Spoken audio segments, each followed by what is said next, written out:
en los últimos 30 años se ha consolidado la idea de que la agricultura, la modernización de la agricultura peruana tiene que ser siguiendo el modelo de la gran empresa, de la gran agroindustria exportadora, ¿no?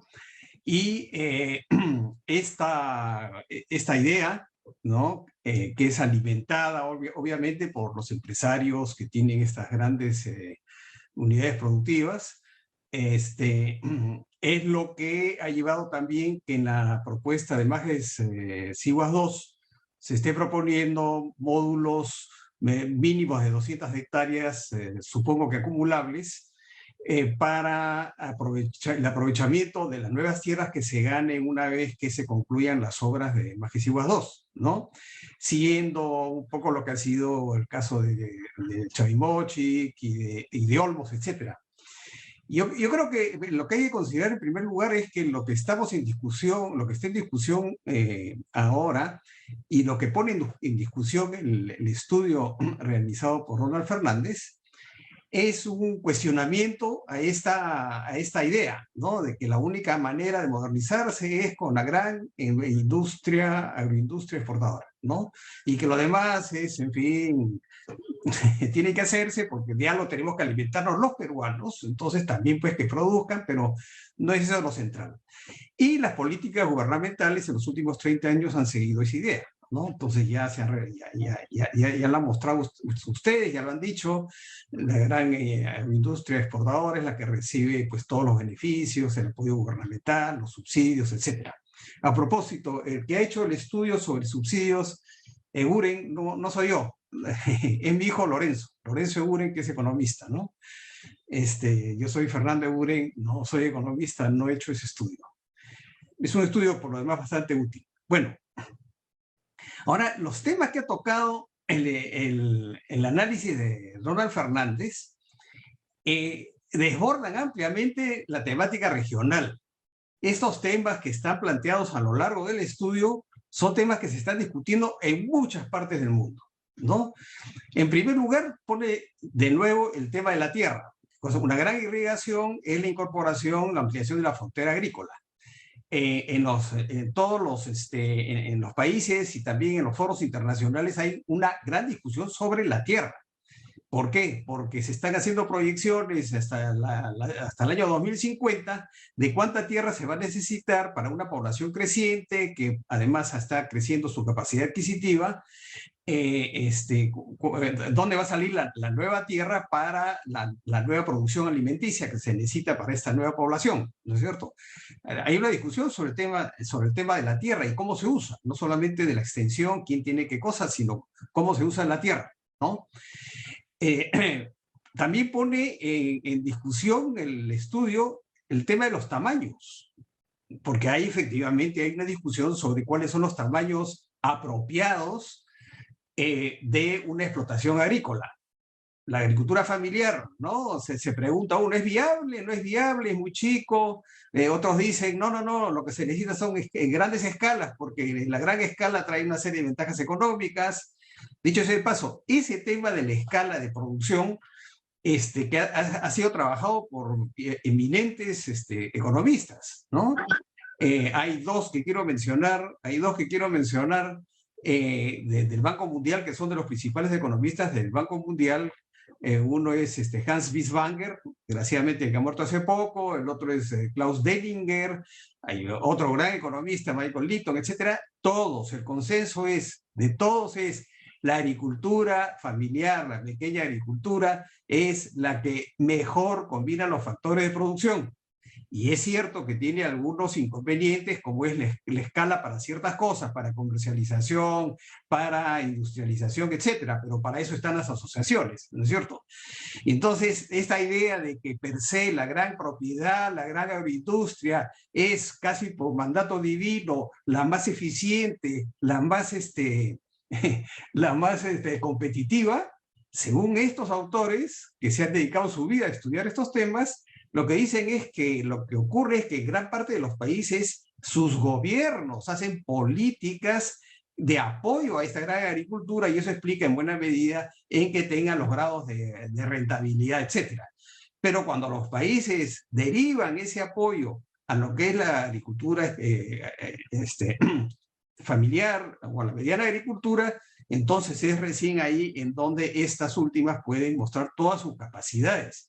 Y es lo que ustedes han mencionado. Cuando hablan del gobierno no apoya, las direcciones agrarias regionales prácticamente, digamos, no tienen ni gasolina, etcétera. Ese es parte del problema, ¿no? Ese es parte del problema frente a lo que se está encontrando la agricultura familiar en el Perú para salir adelante mejor. El estudio también propone, lo que es muy importante es todo ese tema de desarrollo, porque no se trata solamente de escoger cuál es el mejor tipo de empresa, familiar, mediana, la gran empresa, cuál es el tipo de mercado, el mercado externo, si es el mercado interno.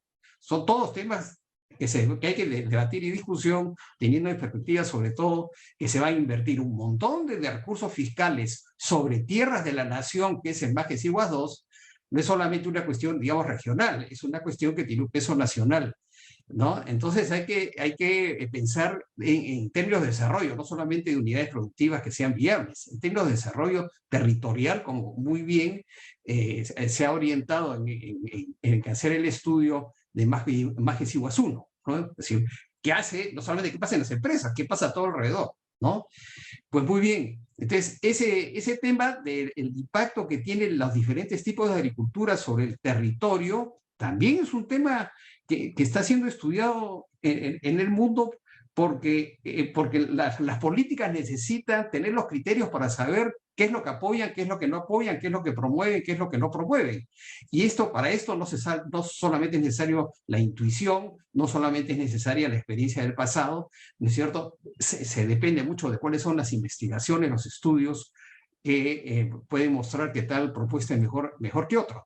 Ya desde el año 1947 en Estados Unidos hizo un estudio muy importante por un antropólogo, Walter Goldschmidt, en el que él comparó en el estado de California, en dos zonas que tienen características físicas muy parecidas, una población, digamos, del tamaño de lo que podría ser, pues, no sé, una ciudad intermedia de 50, 100 mil habitantes, pues una población así, rodeada de gran empresa, de lo que corporativa, agraria, y una rodeada de mediana agricultura, y al hacer la comparación entre estas dos poblaciones encontró, como lo ha encontrado Ronald en el caso Pedregal, es que la población urbana que está rodeada por pequeña y mediana agricultura, hay mucho más equidad, hay mucho más diversidad económica, hay mucho más instituciones y redes sociales, etc. Entonces hay una serie de ventajas sociales, no solamente económicas, sino sociales. Entonces no solamente la opción es la gran agroindustria porque es más rentable, etcétera, sino qué sociedad va construyendo uno con estas propuestas. El tipo de, o sea, Majes Iguas II va a crear una sociedad muy diferente si la opción es van a ser grandes unidades agropecuarias de 200 a 400 o 800 hectáreas, o 1000 o 2000 o 5000 o 10.000 o 15.000, como en el caso de Olmos, o si va a ser una irrigación que va a tener, digamos, unidades productivas de 10, 15, 20, 30 hectáreas, ¿no es cierto? Las sociedades que se van a crear, pues son totalmente diferentes, ¿no? Totalmente diferentes. Varios de los indicadores que han dado, sociales, económicos, educativos, de salud, etcétera, que ha dado Ronald, son justo una expresión de eso. Entonces yo creo que hay que darle mucho peso a esta investigación, y yo creo que esta investigación habría que difundirla y debe entrar a nivel nacional en el debate sobre cuál es el tipo de agricultura que necesita el país, ¿no? No solamente midiendo cuál es el volumen de exportación, cuál es el valor de exportación, etcétera, etcétera, que es el gran argumento que tiene la gran agroindustria para mostrar que son ellos los mejores, ¿es cierto? No, hay que mostrar el paquete completo de lo que significan estas opciones de modernización y desarrollo de la tecnología, perdón, de la agricultura. También el estudio ha abordado, como digo, todo esto son temas generales, en el sentido de que son pertinentes para todo el país y los países. El tema de las tecnologías, ¿no? Acá se ha mencionado mucho el riego tecnificado, etcétera, Pero ahí no terminan las tecnologías. Es decir, hoy día la oferta tecnológica en el mundo es increíblemente variada, ¿no? Y se adapta a diferentes tipos de agricultura. Entonces no basta limitarse a pensar que ya con la modernización de las técnicas de riego hemos resuelto el problema de las tecnologías. No es así. Hay una inmensa oferta de tecnologías que hay que comenzar a explorar cuáles son aquellas que nos van a ser más útiles, las que son más importantes para la agricultura mediana, para la agricultura familiar, porque como estamos en un mundo que vive en el mercado, justamente la dimensión de la tecnología es fundamental, porque es lo que hace que una empresa pueda ser rentable o no rentable. ¿Es cierto? Que los costos de producción puedan ser bajos o no bajos. No es el único factor. Ya el señor Hurtado ha mostrado cómo, digamos, los intermediarios o la falta, digamos, de plantas de procesamiento también hacen que una unidad productiva no pueda ser competitiva, si es que faltan estas cosas. ¿Y por qué estas cosas entonces sí deberían estar presentes en Majes Iguas 2? O sea, Majes Iguas 2 no puede ser Majes Iguas 1. No puede ser. Majes Iguas 1 es un proyecto de la década del 80. Majes Iguas 2 es un proyecto ya del siglo XXI, del año 2020, 2021, es de esta década. Y entre el año 1980 y hoy día han pasado casi medio siglo. O sea, no podemos seguir pensando con los mismos parámetros. Son otros parámetros, ¿no? Otros parámetros sociales, tecnológicos, económicos, etcétera, ¿no? También ha mostrado el estudio la importancia de lo que es la cooperación internacional. Como yo entiendo en el estudio, digamos, cumple un papel ambiguo, porque por un lado es un aporte importante para los pequeños agricultores, pero por otro lado, digamos, ha sido un tipo de apoyo que lo que ha significado ha sido la dependencia de los agricultores, de los pequeños y medianos, a casi un monopolio, ¿no es cierto? Que es el monopolio de gloria. Ese no puede ser un modelo. Ese no puede ser un modelo, porque uno termina siendo una especie de asalariado de una gran empresa, ¿no? Entonces, este control de grandes empresas, que es un tipo de modernización de la agricultura que está ocurriendo en muchas partes del mundo, en América Latina, en Europa, en el propio Estados Unidos ya desde hace muchas décadas, es como la gran empresa va articulando a la pequeña y a la mediana.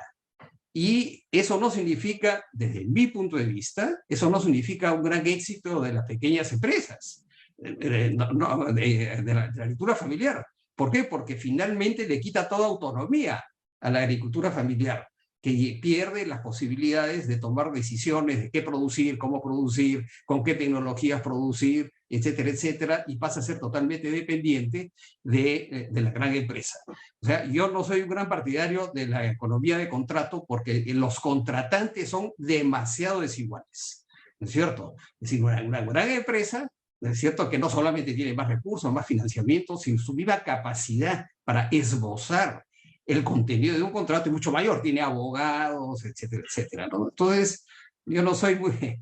No, puede ser que ciertas circunstancias sea importante, ¿no? Pero yo no soy muy amigo, yo no lo consideraría un modelo ese. El modelo de una gran empresa con una serie de pequeños y medianos agricultores que dependen de esa gran empresa, para mí no es, para los medianos y pequeños, no es una buena salida. Porque hay que considerar además que Majes Iguas 2, que no existe, que va a existir, pero ¿cómo vamos a determinar cuál va a ser su existencia? ¿Cómo va a ser? Es decir, va a ser un campo de exploración, ¿no es cierto? Entonces hay que diseñar muy bien cómo va a ser Majes Iguas 2, no solamente en términos de la distribución de la tierra, en los tamaños, etcétera, etcétera. La obra física tampoco es indiferente a el tipo de asentamiento que va a haber de colonos, ¿no? Digamos, si solamente Majes Iguas va a poner el canal principal y el resto va a ser financiado por los propios propietarios que van a ser de las tierras, esos propios propietarios van a tener que hacer los canales secundarios, etcétera, y para eso se necesita un montón de plata. Pero si el proyecto de Majes Iguas va a incluir también los canales secundarios, ¿no es cierto? Entonces eso permite que haya una cantidad de pequeños y medianos inversionistas que sí van a poder acceder. O sea, también la naturaleza del proyecto y la obra física, hasta dónde se hace, hasta dónde financia. Más que Siguas, la obra física también va a depender de quién se va a instalar ahí, ¿no? Miren, hay una cosa muy interesante que se menciona en el proyecto, ¿no? Perdón, en el estudio. Dice que a propósito de la ley esta del año 1913, dice, dice que solo pueden entrar colonos de raza blanca, pero además que tengan el capital suficiente.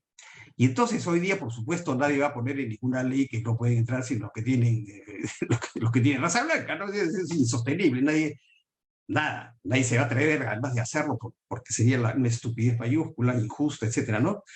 Pero el argumento está, si no tienes capital suficiente, si no tienes experiencia, no sabía yo eso, lo que acaba de mencionar el señor Hurtado, si no tienes experiencia de 5 años, etcétera, ¿qué estoy haciendo?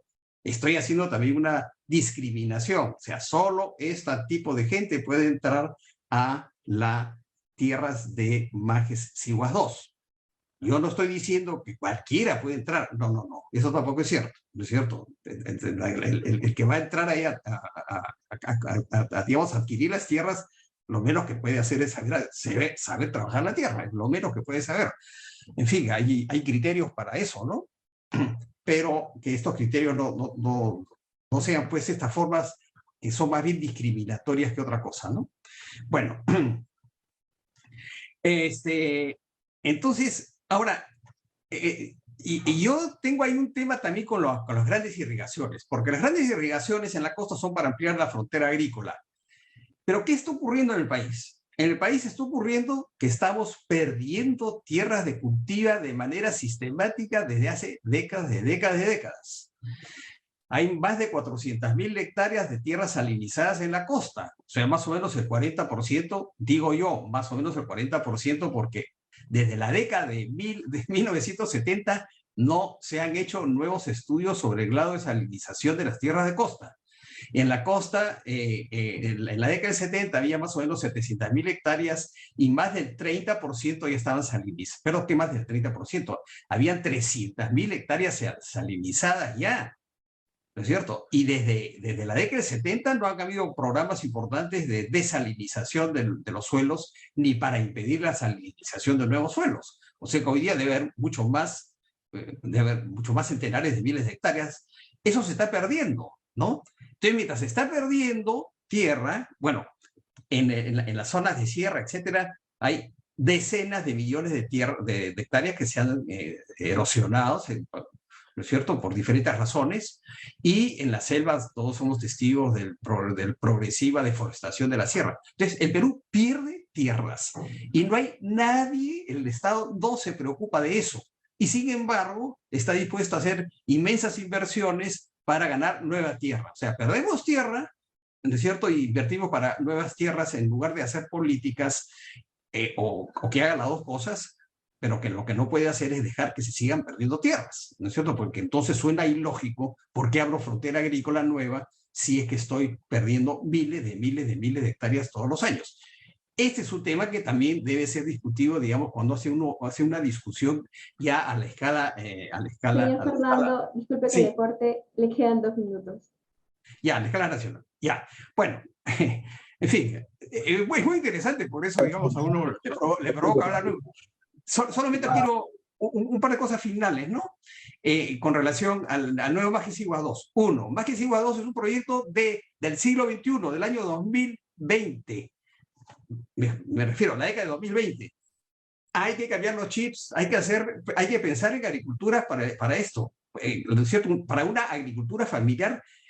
Esto puede ser la oportunidad para mostrar justamente la capacidad y viabilidad de la agricultura familiar, pero no en los términos del siglo pasado, sino en los términos de este siglo.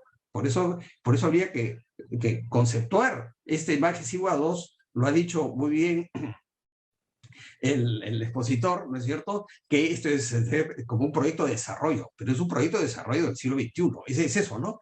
Y entonces hay que considerar esto, lo que ha mencionado y ya de nuevo el señor Hurtado, ¿no? ¿Cómo le agrego valor ahí? ¿No es cierto? ¿Cómo investigo? tiene que haber una investigación en Bajes Sivas 2, ¿no es cierto? Una cosa que no se ha mencionado en todo el estudio, salvo en una cosa muy puntual, el tema ambiental. Es decir, no podemos hoy día hacer un proyecto sin que un eje central del proyecto este sea la sostenibilidad. No se ha mencionado en toda nuestra discusión hasta ahora el tema de la sostenibilidad, y es un vacío, me parece un vacío del documento. No está la palabra sostenibilidad, y eso me parece que es fundamental. Bueno, yo simplemente felicito por la realización del estudio. Realmente me parece que habría que difundirlo, y me parece además que habría que, cuando uno lee esta investigación, aparecen temas para profundizar en la investigación que son necesarios y pertinentes para hacer políticas agrarias adecuadas para nuestra realidad, que son fundamentales. O sea que yo creo que esto debe difundirse, debe discutirse, que ojalá que este no sea el único espacio en el que estamos ahora. Este es el primer espacio, no el único, para que este trabajo sea difundido, compararlo con la irrigación de San Lorenzo de Piura, que también fue en su momento, en la década del 50, una opción de la pequeña y mediana agricultura. ¿Qué pasó con eso? ¿No es cierto? Estos temas hay que discutir antes de que se gasten miles de millones de dólares de tener un plan o no tener un plan de ejecutar obras en el caso de Bajes Sivas, ¿no es cierto? Bueno, muchas gracias.